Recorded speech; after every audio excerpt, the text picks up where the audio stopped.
وكل سنة وانتم طيبين ورمضان كريم عليكم. حفظ الأسرار أمانة المجالس، خطورة السكرين شوت والورع. كل حكاية لها بطل في الماضي وليها مراية في واقعنا النهاردة.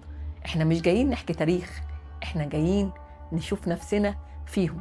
أهلا بيكم في حلقة جديدة من مراية الصحابة. وما تقولش لحد الكلام ده بيني وبينك أمانة، السر ده يفضل في بير. جمل بنقولها كتير وبنسمع الرد الجاهل، عيب عليك سرك في بير. بس للأسف البير ده غالبا بيطلع مخروم. في عصر السوشيال ميديا أمانة المجالس ضاعت، والكلام بيتاخد سكرين شوت وبيتباعت في جروبات، والتسجيلات الصوتية بتتحول لمادة الفضايح.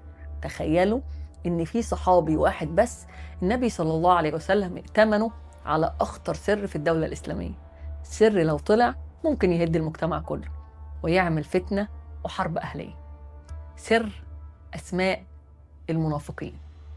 الصحابي ده عاش طول عمره شايل قنبلة موقوتة في صدره وما فتحش بقه بكلمة واحدة، لدرجة إن عمر بن الخطاب بجلالة قدره كان بيخاف منه. النهاردة هنتكلم عن الصندوق الأسود للنبي، كاتم الأسرار. فاصل وهرجع لكم تاني.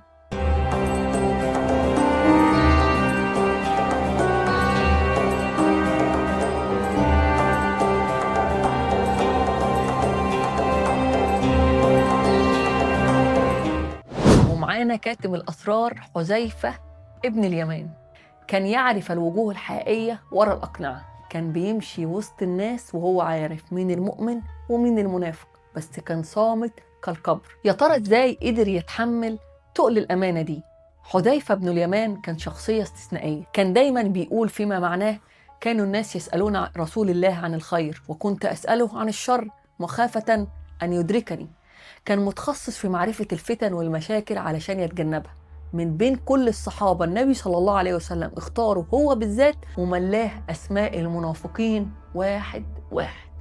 مين اللي بيصلي معانا وبيضحك في وشنا، ومين جواه بيكيد للإسلام. حذيفة كان عارفهم بالاسم. تخيلوا حجم المسؤولية لو حد من المنافقين دول مات، النبي ما بيصليش عليه، فالصحابة بقوا بيراقبوا حذيفة. لو حذيفة راح يصلي الجنازة يروحوا يصلوا، لو حذيفة ما راحش يعرفوا ان الميت ده منافق فيخافوا ويرجعوا. الموقف اللي يخلع القلب بجد كان مع سيدنا عمر بن الخطاب. عمر راح لحذيفة وشده على جنب كده وسأله بصوت بيرتعش من الخوف فيما معناه: يا حذيفة بالله عليك، هل سماني رسول الله منهم؟ هل أنا منافق يا حذيفة؟ هل النبي قال لك إن عمر منافق؟ تخيلوا عمر المبشر بالجنة خايف يكون منافق. حذيفة رد عليه فيما معناه: لا يا عمر، ولا أذكي أحدا بعدك، يعني مش هجاوب السؤال ده لحد تاني أبدا. حذيفة عاش ومات والسر مات معاه، لا استغل السر علشان يبتز حد، ولا علشان ياخد منصب، ولا حتى علشان يلم الناس حواليه ويقول لهم أنا عارف الكواليس. حذيفة بيعلمنا أخلاق الأسرار في 2026. المجالس بالأمانات، الشات اللي بينك وبين صاحبك، الفويس نوت اللي صاحبتك بعتته وهي بتعيط ومنهارة، دي أمانة زي الفلوس بالظبط. إنك تاخد سكرين شوت وتبعته لحد تالت حتى لو بتهزر، دي خيانة لكاتم الأسرار.